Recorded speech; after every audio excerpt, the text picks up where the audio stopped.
pela graça.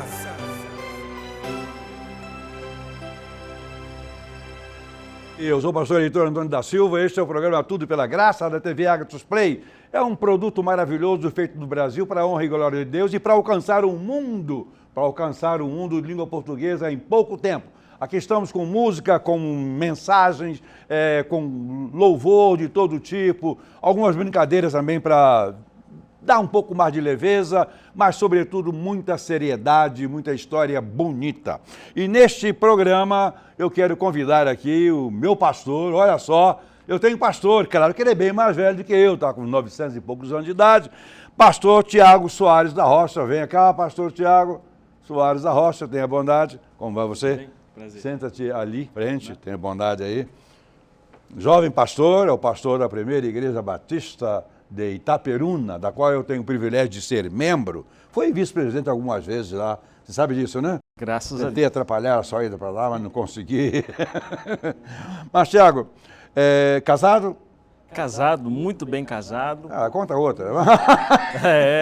Tamires, mas vai a Preciosa. 2 filhos. 2 filhos, um casal lindo, né? Maravilhoso. Você é novo, né? Você tem quantos, pode dizer quantos anos você tem? Mais de 20, menos de 30? Fiz 40. Fez 40 já? Rapaz, já fiz também um dia. Novinho. Eu também fiz um dia 40 anos. Fiquei numa alegria danada. 40 anos, estou começando a ficar velho. Graças a Deus. Mas tudo bem. Essa é a segunda igreja que você pastoreia ou eu pastoreio outra? Segunda igreja que eu pastoreio, a primeira foi a Igreja Batista em Purilândia, que fica no 2º distrito de Porciúncula, estado do Rio de Janeiro.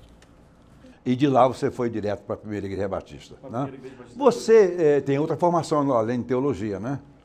Eu, além do curso de bacharel em teologia, feito pela FATEB, né, faculdade que o pastor inaugurou, né? Batista Itaperuna, né? Sim, sim. Depois eu fiz o mestrado em teologia na mesma instituição e eu fiz uma pós-graduação em psicanálise clínica. Curioso, veja bem, eu fui para Itaperuna, não tinha nada de formação teológica lá. Tinha, pelo contrário, muita gente desejando fazer seminário, mas não tinha como. Como assim não tinha como? É porque o seminário mais próximo era Campos. Naquela época era 2h30 de viagem que você levava para lá. Conversando com algumas pessoas assim interessadas, eu conversei com 2 pastores anteriores, um deles que era o Papa da região, que foi contra o tempo todo, é vivo, mas até Papa morre, você sabe disso, né? Dá um trabalho para escolher um outro Papa, né? Mas ele é vivo, boa pessoa, excelente obreiro, mas ele foi contra o tempo todo, até depois de criado, ele ainda deu umas penadinhas mostrando que ele era contra, mas hoje, que eu saiba, mais de 200, quase 300 pastores formaram ali, né? Sim, quase 100% dos pastores da região são formados ali. Inclusive outras denominações, né? Curioso, Tiago, tem uma denominação que normalmente no mundo não tem pastor, que é a casa de oração. É sempre um presbítero que é o pastor de fato, né, da igreja. E lá, curiosamente, tem 2 casas de oração com pastores formados na Faculdade Teológica Batista de Itaperuna. Foi uma honra que Deus me deu. E grande alegria ter o meu pastor, que sou pastoreado por ele. É claro que eu não faço nada que ele manda, não. Não, não faço nada, né? Eu nunca fiz mesmo, né? Bom, mas ter o meu pastor da minha igreja e da minha esposa também, tendo se formado na instituição que eu tive o privilégio de receber de Deus a orientação para que eu a criasse. E fui o primeiro professor de grego, de aula de grego durante 5 anos e meio.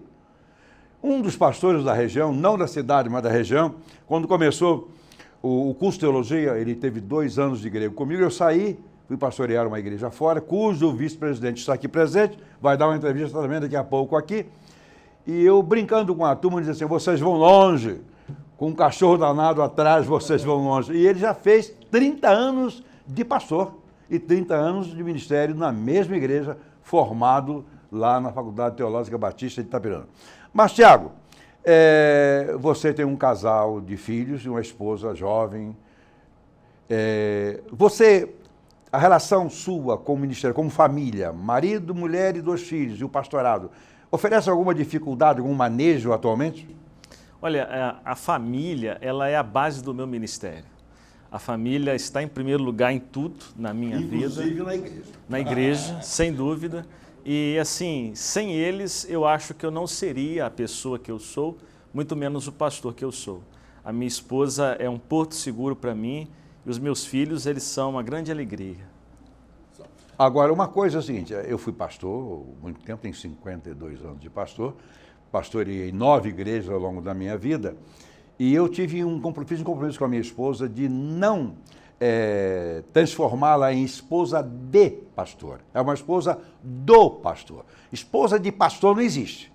Aquela função majestosa de esposa de pastor, que é a segunda da igreja, isso dá confusão para você, para sua mulher e para os seus filhos. Eu já vi muita confusão por causa disso. Mas eu conheço essa esposa, ela caladinha, no jeitinho dela, serve de bálsamo para você e sustentáculo também.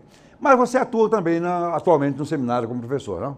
Sim, eu tive o privilégio de dar aula no seminário durante muitos anos, de muitas matérias, como introdução bíblica, teologia do Antigo Testamento, teologia sistemática, hermenêutica, exegese. E eu confesso que eu me realizei muito mais como professor do que como pregador. Mas a demanda da primeira igreja é uma família grandona, né? Como o pastor sabe. Mas o trabalho é muito intenso. Então, por causa disso, lá, né? Por causa disso, eu tive que dar prioridade à igreja, né? Acompanhar os pequenos grupos de multiplicação, os ministérios da igreja, embaixador do rei, mensageiros do rei. É um trabalho muito bonito que precisa de cada vez mais lenha nessa fogueira, né? E intensidade. Não tem como passar em Itaperuna e não ver a primeira igreja batista, que fica ao lado da delegacia. Se você tiver algum problema, vai lá na igreja, ali mesmo já sai para a delegacia, é autuado, né? E fica resolvido o problema por completo. Mas, Tiago, não é só isso. Você é um pastor, atende muito bem, mas você deve ter, além do ministério que você realiza, porque o ministério é uma coisa, que a gente planeja muita coisa, mas executa aquilo que Deus manda e permite. Na verdade, os pensamentos dele, a Bíblia diz isso, os pensamentos dele são superiores aos nossos, não são os nossos pensamentos, certo? Então, o que acontece é que às vezes você é muito bem intencionado, quer fazer uma coisa, ele não deixa. E você acha que o que ele quer fazer talvez não fosse dar certo, é o que dá certo. Porque uns são os pensamentos de Deus, outros são os nossos pensamentos. Agora, lamentavelmente, Deus tem que escolher a gente mesmo, né? Ele não tem muita opção. Mas você, como pastor, qual é o seu sonho maior daqui para frente no ministério? Olha, o ministério, eu tenho 15 anos de ministério, né? Então, assim, eu já aprendi bastante. E eu aprendi essa dinâmica que o pastor compartilhou. Nem sempre é a nossa vontade, nem sempre é aquilo que nós achamos ser o melhor. É o Senhor quem nos direciona. Uma coisa que eu tenho sempre colocado como prioridade é as famílias, atender as famílias, edificar casais, fortalecer os casamentos, abençoar os pais para que eles possam cuidar dos seus filhos, ensinar os filhos a honrarem e obedecerem os seus pais. Então, eu zelo muito pela família e eu creio que se as famílias estiverem edificadas, bem, com saúde espiritual, a igreja também vai caminhar no mesmo sentido. O sustentáculo da igreja são as famílias. Né? E você é um pastor jovem, está com 15 anos de ministério, é a segunda igreja que você pastoreia e a segunda é uma grande igreja. Né? Muitos colegas devem ter orado insistentemente para ele, não aceita, que pode, quem sabe, chegar a minha vez, né? Mas não teve jeito, você aceitou e assumiu. Mas você é um pastor jovem e tem um relacionamento com uma membresia idosa também, que é a primeira igreja batista de Itaperuna, já passou de 100 anos, né? Tá meio grandinho, tá? 98. 98. Daqui a 2 anos ela faz 100. Vai fazer, eu estarei lá para pregar, se você me convidar. Né? já com 79 anos, eu fico legalzinho para pregar lá, mas não se preocupe, não, é brincadeira. Uma igreja praticamente centenária tem uma membresia bastante idosa. Não é muita não, mas tem.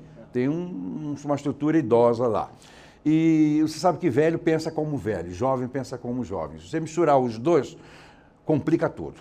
Né? E você pastoreia os dois. Como é que você se sente como pastor no meio de uma liderança que não é muito grande?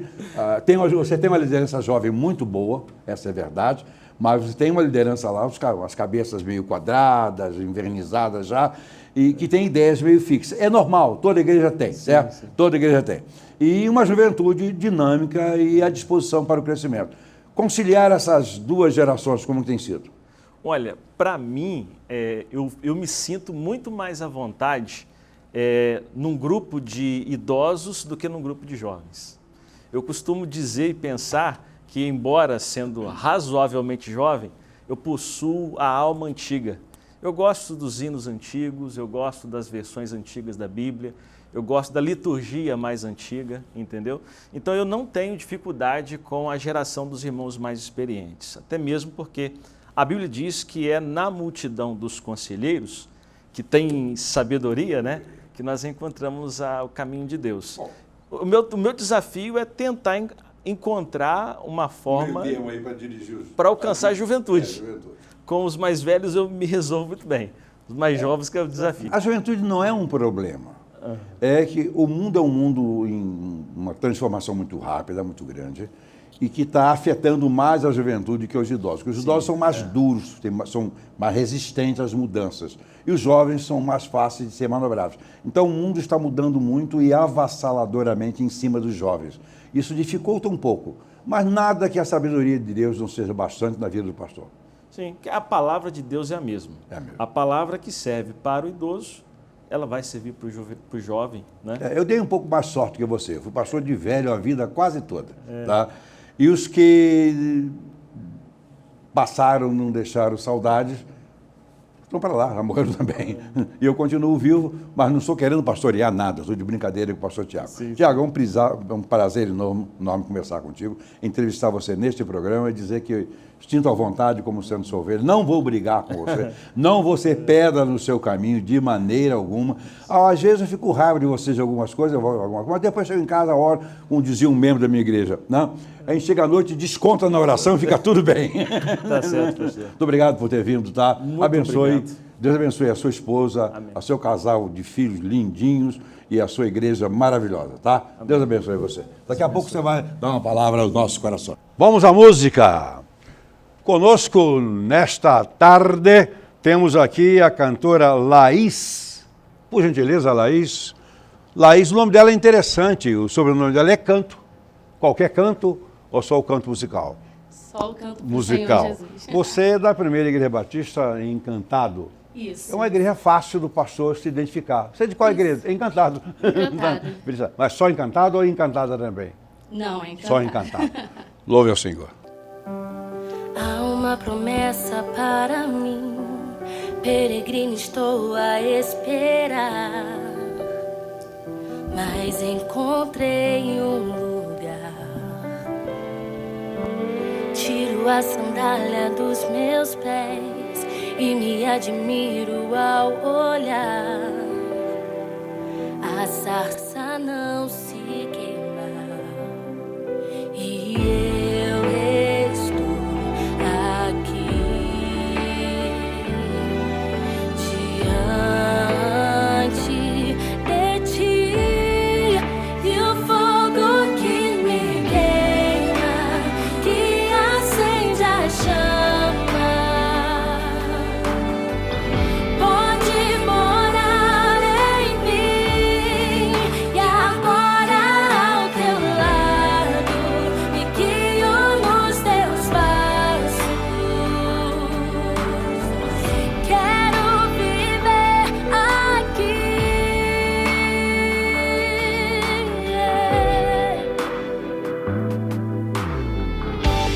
Há uma promessa para mim, peregrino estou a esperar, mas encontrei um lugar. Tiro a sandália dos meus pés e me admiro ao olhar. A sarça não se queima e eu estou aqui diante de ti, e o fogo que me queima, que acende a chama, pode morar em mim, e agora ao teu lado me guio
Mente do Encantado, quem cantou foi Laís Canto. E a música foi Êxodo 3, não foi? Isso, Êxodo 3. Não vai embora, você vai cantar mais. Aguarde um pouquinho aí.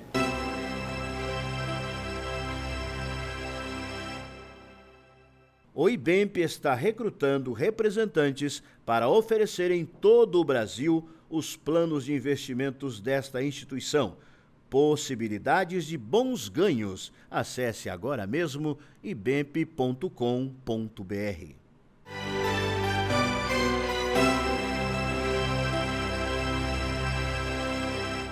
E agora vamos ter a mensagem da palavra do Senhor.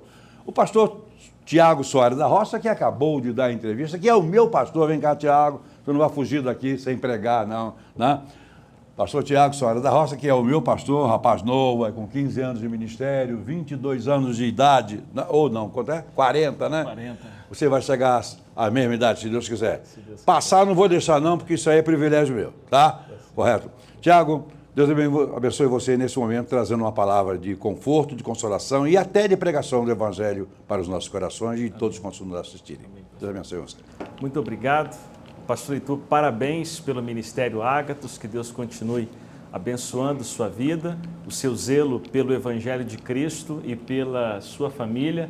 É visível por aqueles que lhe acompanham, que Deus continue te sustentando. Obrigado. Tá bom?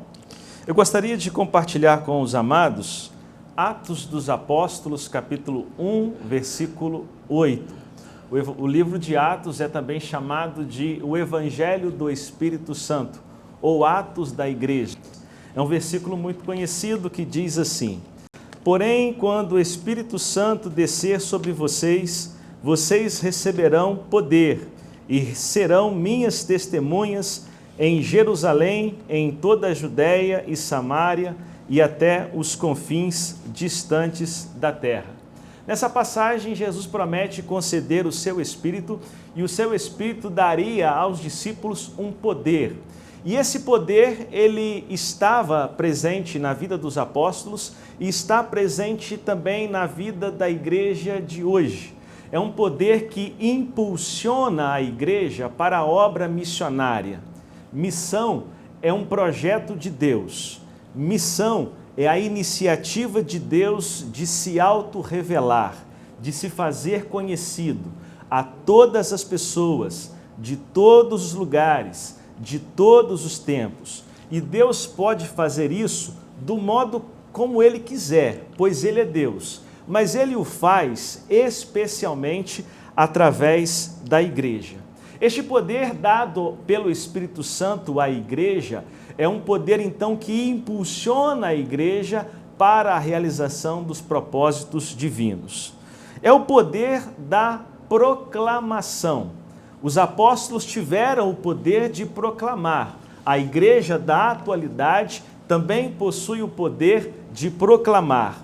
É interessante que em Atos capítulo 2, versículo 14, o apóstolo Pedro se levanta na festa de Pentecostes e diz abertamente, claramente, de uma forma corajosa, ousada, que o Jesus que aquela multidão havia crucificado alguns dias antes, Deus o fez Senhor e Cristo.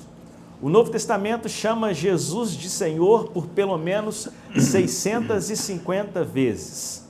E para Pedro poderia ser muito arriscado aquela pregação, porque o mesmo que aconteceu com Jesus poderia acontecer com eles, ou seja, serem presos e mortos. Mas havia um poder do Espírito conduzindo suas vidas, o poder da proclamação, que faz com que a igreja, em todos os tempos, inclusive em tempos de perseguição, continue proclamando Jesus. O segundo poder que nós encontramos no livro de Atos é o poder da multiplicação. Nós encontramos nesse livro maravilhoso o registro da conversão de inúmeras pessoas. E por que o Evangelho se multiplica com tanta facilidade, com tanta naturalidade? Porque o Evangelho possui em si mesmo, na sua mensagem, um poder de persuasão. A persuasão não se dá pelos pregadores, A persuasão não acontece pela eloquência de um pastor. A persuasão se dá pelo poder do Evangelho.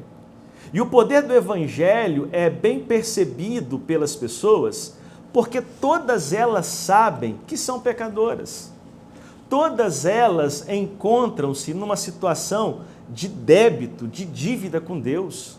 Todas elas se sentem culpadas pelos seus pecados e elas sabem que estes pecados merecem a punição, o castigo de Deus. Mas o livro de Atos mostra que aquele poder da pregação da igreja alcançou muitas vidas e muitas pessoas se converteram. Como, por exemplo, Simão, em Atos capítulo 8, versículo 12 e 13. Uma multidão de pessoas se converteu e uma das pessoas era um homem chamado Simão, considerado mágico e um feiticeiro. Atos registra a conversão de Paulo, o homem que perseguia a igreja, mas depois ele vem para ensinar a igreja, defender a igreja e pregar o evangelho da igreja. Atos mostra a conversão de Cornélio, um homem temente a Deus que em sonho recebeu uma revelação. Pedro veio, pregou o evangelho, ele se converteu.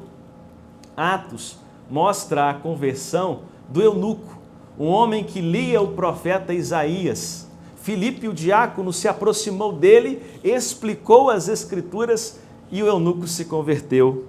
Atos mostra a conversão de um homem carcereiro, que ouviu os cânticos de Paulo e Silas na prisão, Atos capítulo 16. Se converteu ele e sua casa e foram batizados. Em Atos 17, Paulo prega o seu famoso sermão em Atenas. E um sermão muito bem elaborado pelo apóstolo Paulo teve duas conversões, Dionísio e Dâmaris. Quando Paulo, em suas viagens, pregava nas sinagogas, numa delas, o chefe da sinagoga se converteu, um homem chamado Crispo. Em Atos, nós encontramos uma multiplicação do número de discípulos. Eram 11, depois passou-se para 50, em seguida para 300 e depois para 500, para 3.000, para 5.000 e até hoje, pela graça de Deus, o número de discípulos continua se multiplicando. Porque além do poder da pregação, o Evangelho possui o poder da multiplicação. E em terceiro e último lugar, a igreja, pelo poder do Espírito Santo, recebeu o poder da expansão.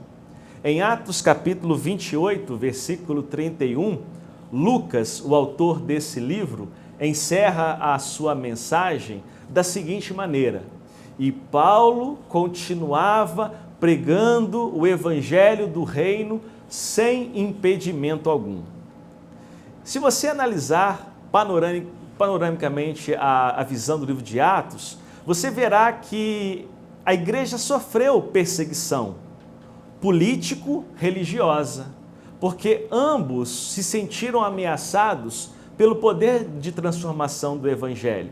Mas apesar dessas perseguições, nada pôde segurar, nada pôde impedir o avanço do evangelho, que chegou, abençoou e alcançou muitos lugares. Em Atos 1:8, o texto que nós lemos, nós encontramos esse itinerário da expansão do evangelho. Primeiro ele foi pregado em Jerusalém, em seguida em Samaria, passou por palácios, passou por Roma e chegou até os confins da terra e continua chegando até hoje, através do trabalho da igreja atual, através do testemunho e da pregação minha e sua. Gostaria de encerrar citando uma frase de William Carey, um grande missionário chamado pai de missões modernas.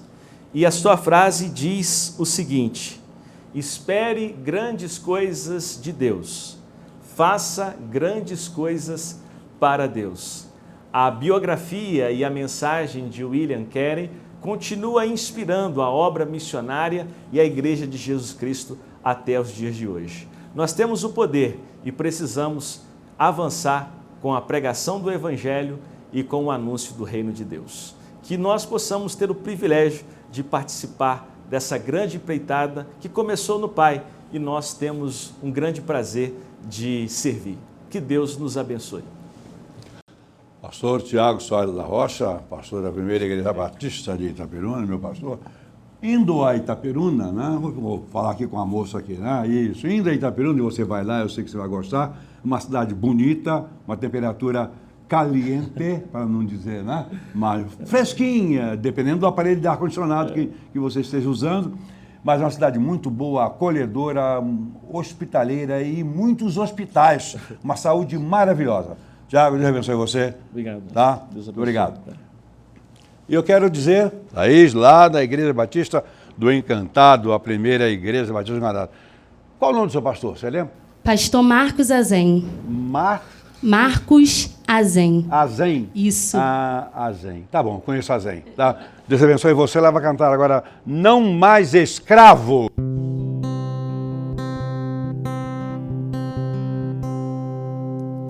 Como a melodia, ele me encontrou, me cercou com uma canção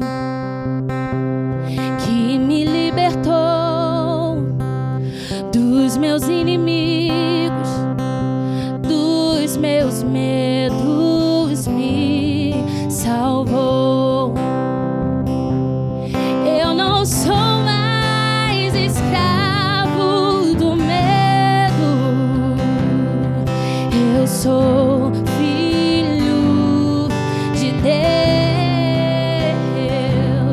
Eu não sou mais escravo do medo, eu sou filho de Deus.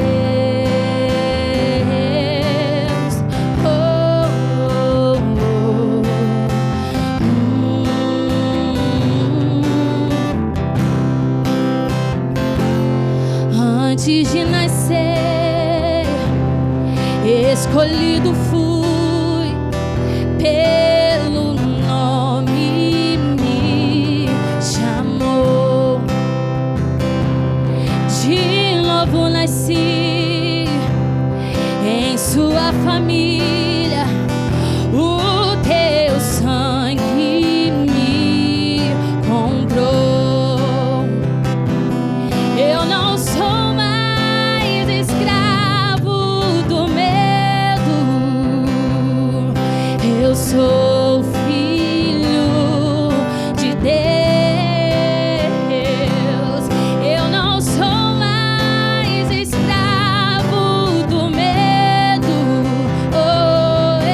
eu sou filho de Deus.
IBEMP está recrutando representantes para oferecer em todo o Brasil os planos de investimentos desta instituição. Possibilidades de bons ganhos. Acesse agora mesmo ibemp.com.br.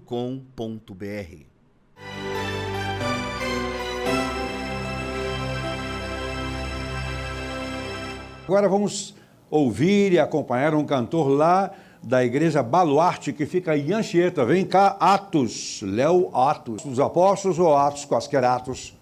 Não, só dos Apóstolos. Léo Atos, pregando referência à palavra Atos dos Apóstolos. Atos dos Apóstolos, que beleza. Você vai cantar agora Coisas Novas. Coisas Novas. Deus abençoe você, meu irmão. Amém, obrigado.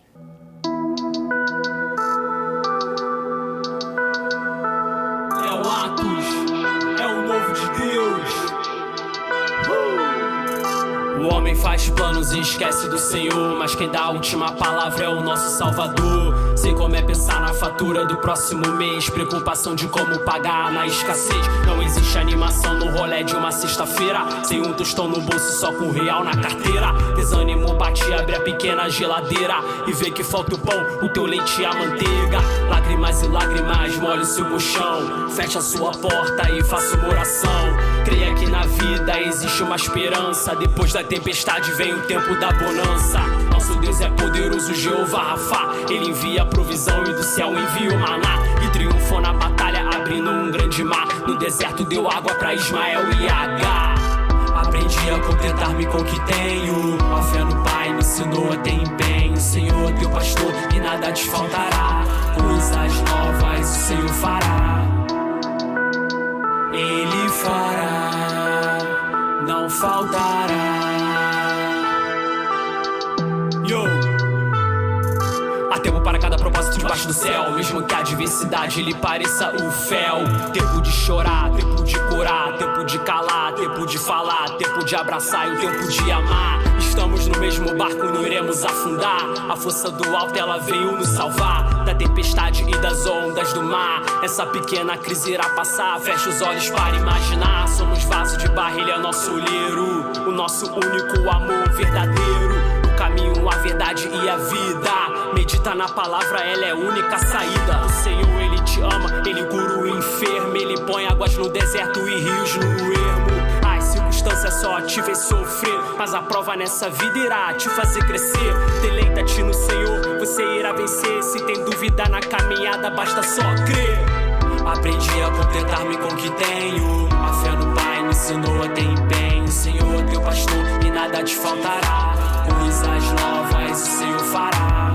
Aprendi a contentar-me com o que tenho. A fé no Pai me ensinou a ter empenho. Senhor, teu pastor, e nada te faltará. Coisas novas o Senhor fará.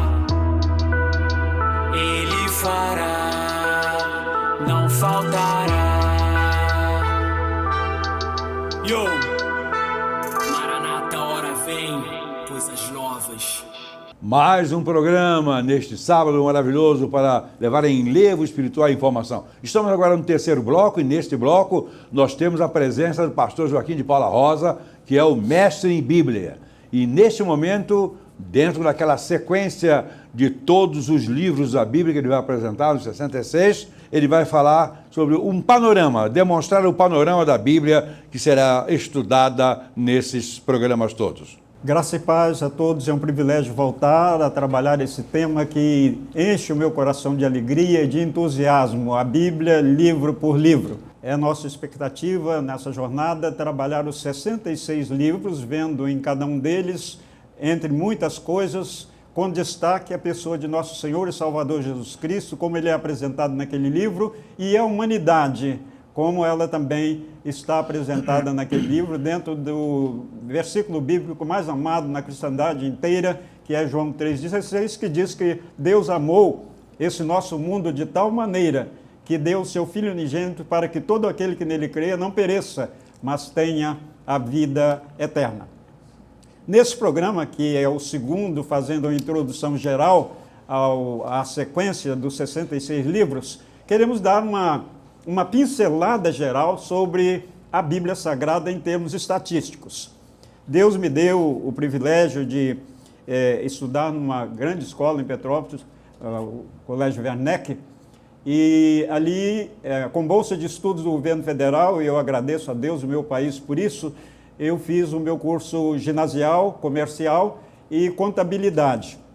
E na contabilidade eu peguei um amor muito grande pela estatística, eu gosto de estatística, tanto que trabalhando com o crescimento de igreja, tanto no Brasil quanto aqui nos países da América do Sul, em Portugal e Espanha, eu lidei com esse tipo de trabalho durante 10 anos com uma equipe muito grande da Convenção Batista Brasileira. E a minha parte era exatamente a parte de planejamento estratégico e de estatística. Eu gosto de trabalhar a estatística, porque atrás de um número tem uma vida, tem uma realidade. Tanto que quando a gente trabalha a igreja, que é produto da Bíblia Sagrada e, sobretudo, do trabalho de Jesus Cristo na cruz do Calvário, a gente olha a igreja pelo lado qualitativo, que é o principal, e o quantitativo. Os dois devem andar juntos. Quantidade não gera qualidade, mas qualidade, com certeza, gera quantidade. Então, a Bíblia Sagrada tem alguns aspectos estatísticos muito bonitos, e eu tirei isso da pequena enciclopédia bíblica de Boyer, que é uma obra do meu tempo, de início do Seminário do Sul, em 1965, e uma estatística muito interessante, que diz o seguinte: a Bíblia é o livro por excelência. Do termo Bíblia, livro, isto é, o livro por excelência, chama-se as Escrituras, João 5,39, Atos 17 e outros, os oráculos de Deus, Romanos 3, Hebreus 5, 1 Pedro 4, a palavra de Deus, Efésios 6, 17, 1 Pedro também, e Hebreus, os testamentos ou alianças em Romanos 9, 4 e Gálatas 4, 24, e a lei. Então, são vários termos para falar desse livro extraordinário, a Bíblia Sagrada, o seu livro, o livro dos salmos, o livro de Deus. Crê-se que a palavra Bíblia foi aplicada às Escrituras cerca de 400, do ano 400 por Crisóstomo. As Sagradas Escrituras compõem-se de duas partes, o Antigo Testamento, escrito antes de Cristo, e o Novo Testamento. O Antigo Testamento ele tem 39 livros e o Novo Testamento 27 livros, formando então os 66 livros que nós vamos trabalhar ao longo das semanas e meses e quem sabe até ultrapassando um ano de trabalho. Um certo homem trabalhou 3 anos a partir de 1718 para fazer uma estatística acerca da Bíblia. Um outro, tendo o mesmo carinho pela palavra de Deus, um inglês em Amsterdã, concluiu a mesma avaliação numérica depois de 3 anos, em 1772. E esses os dados interessantes do ponto de vista numérico da Bíblia. O número de livros, no Antigo Testamento, 39, no Novo, 27, total 26. Número de capítulos, no Velho Testamento, 929, no Novo, 260, 1.189 capítulos.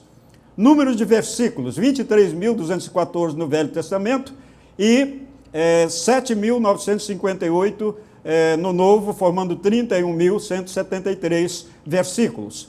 Números de palavras naquela Bíblia em que foi feito esse trabalho, o trabalho na Bíblia em inglês, número de palavras, 592.439 no Velho, 181.253 no Novo, formando 773.692 palavras.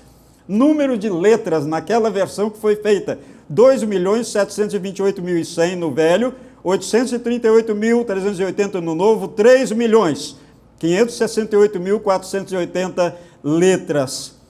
O livro do meio é Provérbios, está lá no Provérbios capítulo 2, e no Novo Testamento, Tessalonicenses, e na Bíblia toda, Naum.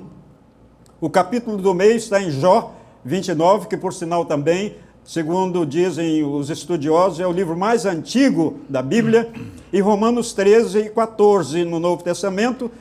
Na Bíblia toda, o Salmo 117, que é um dos capítulos menores da Bíblia. O livro mínimo é Obadias no Velho Testamento e 3 João no Novo, e o menor de todos os 66 livros, 3 João. E o versículo mínimo está em Êxodo 20, verso 13, e Deuteronômio 5, 17, é o mesmo verso.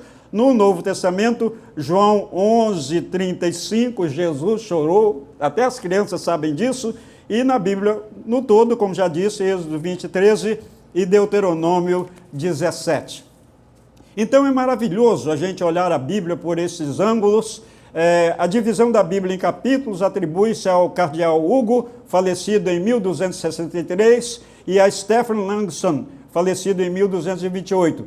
A divisão em versículo é obra de Robert Stephen, em 1551. A Bíblia foi o primeiro livro impresso no mundo, quando o modo de imprimir foi inventado por Gutenberg.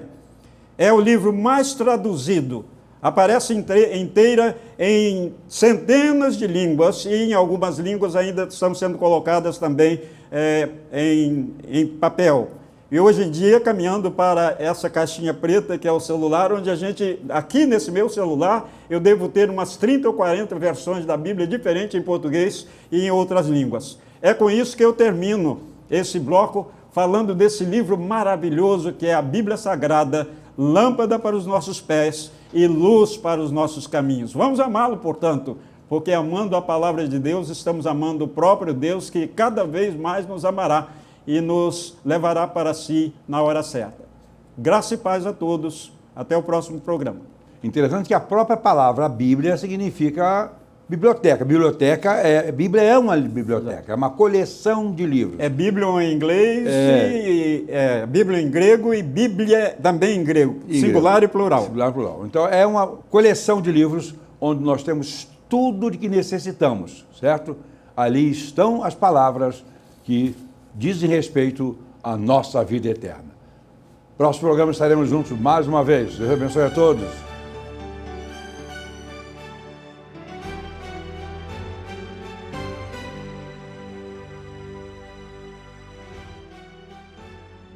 Este programa foi um oferecimento do IBEMP, o instituto que oferece possibilidade de investimento compatível com as suas condições econômicas e para garantir um futuro melhor. Acesse agora mesmo ibemp.com.br.